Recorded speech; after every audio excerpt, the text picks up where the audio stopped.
This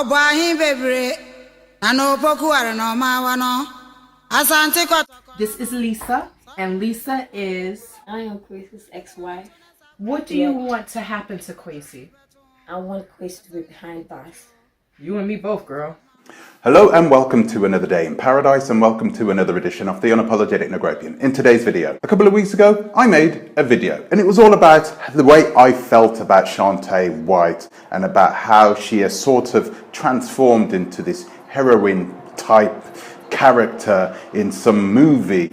And a lot of you guys replied saying that I was a lunatic. You said I was crazy. But over the weekend, Shauntay has once again proven that I was kind of right, that she has rejuvenated herself. She is using something in order to push her forward into making sure she gets her own back on Kwesi Boyd. Over the weekend, she released a video of her sitting down on her bed with one of Kwesi Boyd's former wives, one Lisa Nade Faoul.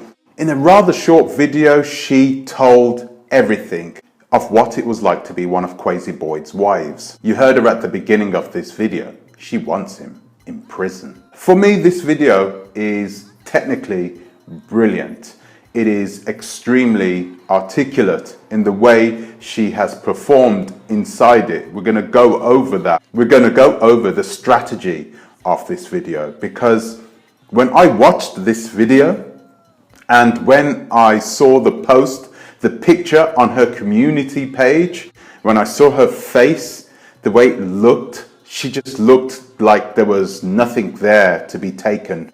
That if something was to happen to Kwesi right in front of her eyes, her face wouldn't change. She truly looks like she doesn't give a anymore. But what has Kwesi Boyd allegedly done to this woman, Lisa? How is this video strategically brilliant? Well, we're going to go over that tonight. But first, I'm going to ask you to please like, subscribe, share, click the bell notification, and please consider supporting the channel on our Patreon. Link in the description. And also, please follow the Oversight channel, the channel which will give you information on how you can invest in Africa in a safe, convenient manner. Link also in the description. So let's start off with this video. Now, this video came out of the blue, and I don't think Kwesi was expecting it. And Shauntay in the video clearly looks, if you look at her face, you can tell that she is looking for blood, and she's not going to stop until she gets it.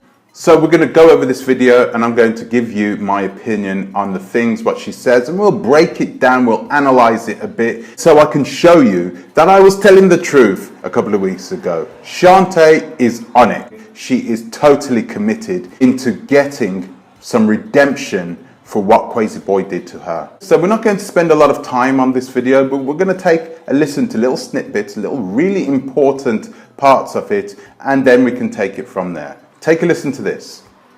This is a more intimate womanhood, sisterhood interview.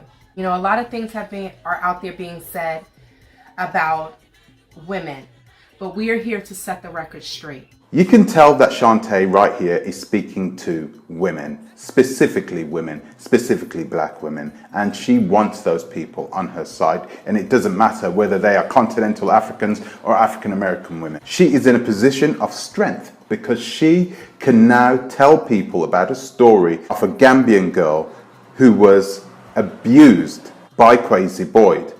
Kwesi Boyd's ex-wife. He has said that he has never put his hands on his wife. But he told Phoenix and I that he assaulted his wife twice. This is a very telling comment, actually. So Kwesi Boyd had already told Phoenix on Shauntay, Kwesi Boyd had already told Phoenix and Shauntay that he had already put his hands on his wife. It's really strange that they didn't do anything about it straight away. What's also strange is that he felt confident enough to tell them.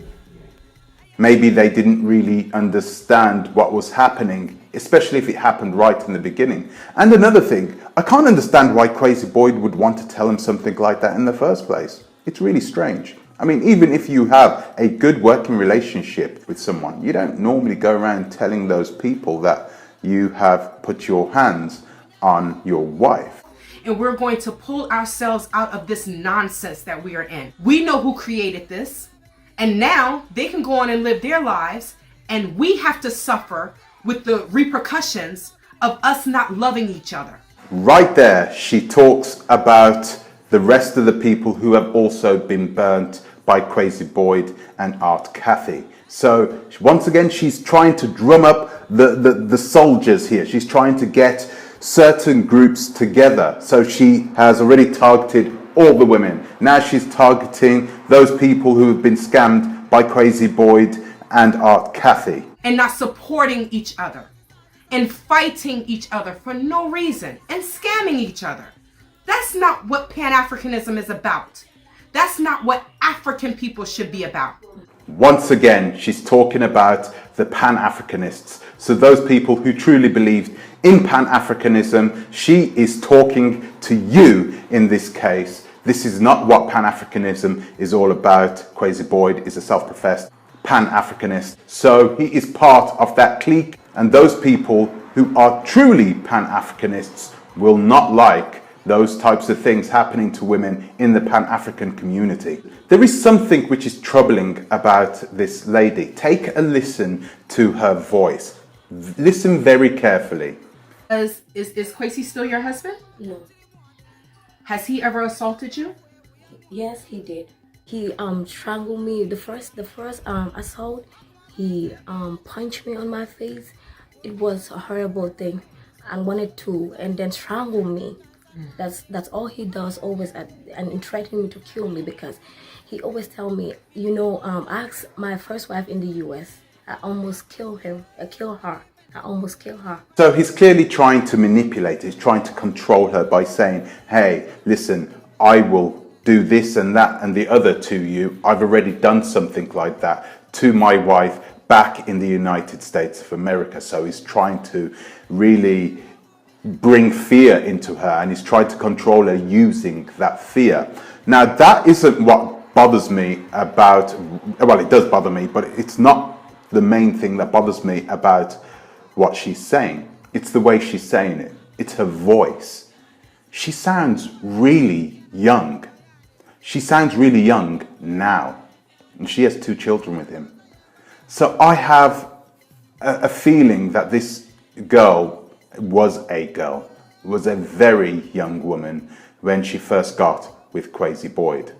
And before he got married to me, he even told me, you have to quit your job. I was working. He made me quit my job. You know why he did that? Why? That's abuse. Yes. That's one of the main signs of domestic violence. If you don't have any money coming in, I can control you. Shauntay hit the nail right on the head. Yes, it is, of course, a tactic used by mainly misogynistic men when it comes to their women. They use it to try and control them, clearly. And we know this happens all the time in the West. But the reality is this girl was probably very young when he first got with her. I'm not saying that she was illegally young, but she was very young when she first got with Kwesi Boyd, and she probably didn't know better. So the chances are she didn't know about these types of tactics that these types of men tend to use. I know Kwesi drinks. I know that. Does he drink in abundance? Like in excess? Too much? Yes, too much. Yeah? Yes. Where he doesn't know who he is? Yes. Yes. When he assaulted you, was he always drunk? Yes. How was he when he was sober? When he wasn't drunk? He's calm. Ah. And yes, he always talk like something that will favor you, but it always favors him. So Kwesi Boyd is out of control once he is drunk. This is still not an excuse for his behavior, but it does tell us one thing. It tells us that he still hasn't got over his substance abuse. He's still doing it even now. Wait, so he assaulted you while you were pregnant? Yes.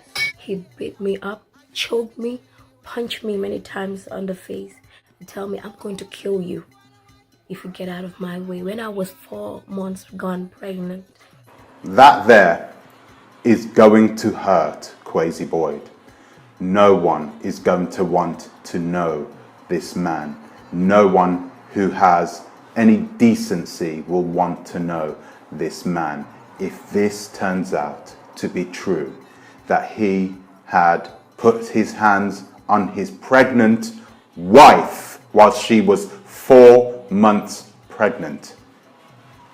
That is unforgivable, especially in our community, right? No one's going to forgive him for that. So he knows this. He knows what's at stake. Because if he loses the backing of the Pan-Africanist community, those people who are planning to go back, where's he going to earn his money? How's he going to pay the rent? How's he going to live his life? Well, that's going to be extremely difficult when the whole community hates you. Did he always feed you?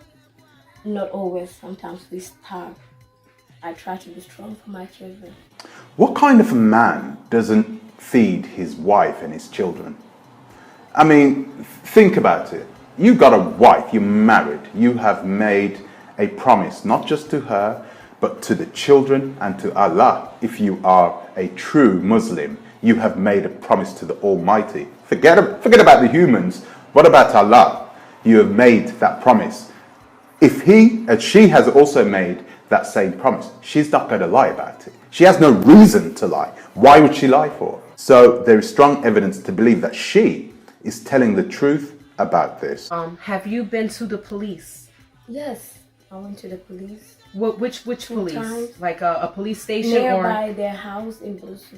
Okay, so Bruceville police station. Yeah. Okay, so she had already seen the police, but the police clearly didn't do anything.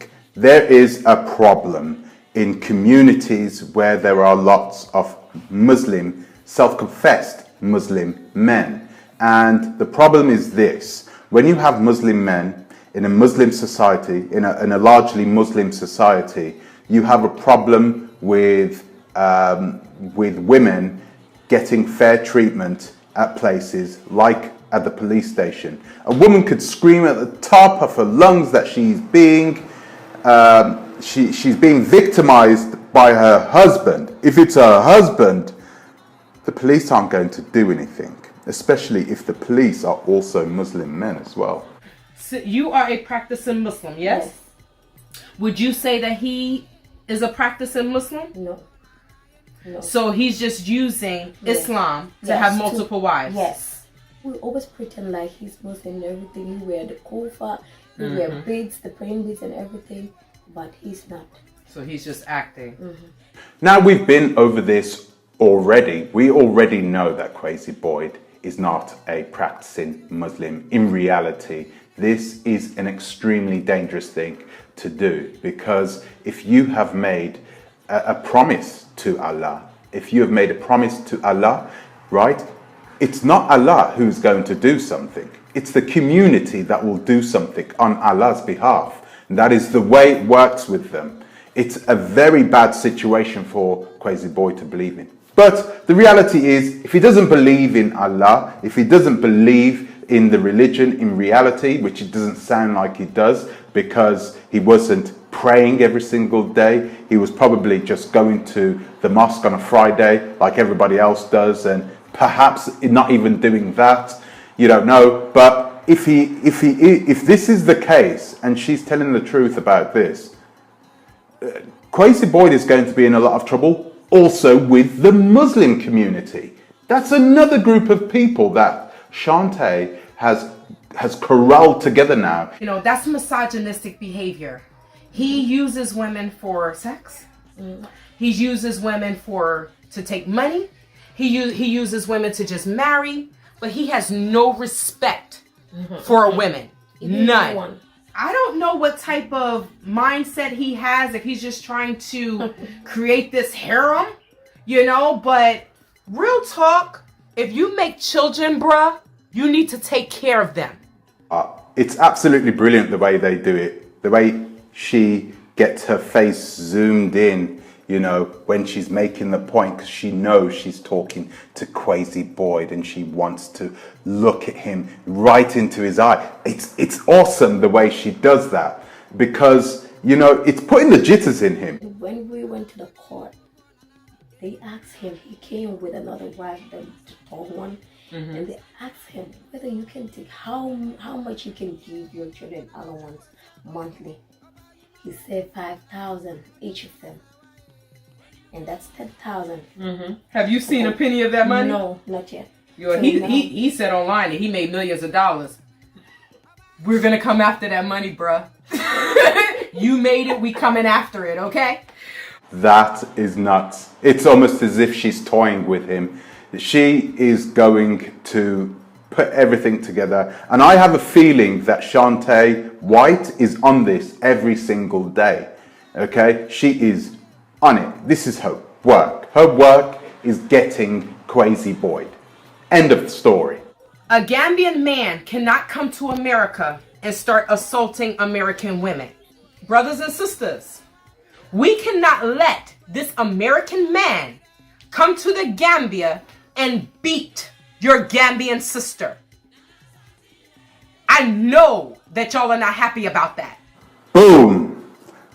There she goes again. She slams down her privilege card, her African American privilege card. She has the ability. I couldn't say what she just said then. There are people who are not African Americans who could not say what she just said then. But she's an African American. So she has that ability to slam that card down and say, hey, you know what? You should never allow an African American man to come into your country. This is your country, your sovereign country, to come over here and beat on your women. It would never happen in the United States of America. Why are you allowing it? Once again, who is she corralling together? She's corralling the young Gambians who may not have a lot of good thinking about the African Americans who are coming over to the Gambia at this present moment. They don't feel good about them being there, okay? Because there has been a lot of bad press, namely by Kwesi Boyd and Art Cathy as well. So you have this already stirring the pot in this tiny country, and now you have Shauntay White, an African American woman, telling those Gambians, those young Gambian men, hey, this man has come over and started beating on your women. What are you going to do about it? Now, in reply, Kwesi Boyd also made a video, and I've got to admit it didn't look that convincing. You can see that right there. It says, in Day Lisa file, oh, yes, I did. He sends you $1,500 tomorrow also, so the total is $10,500 starting from when I started sending for the car.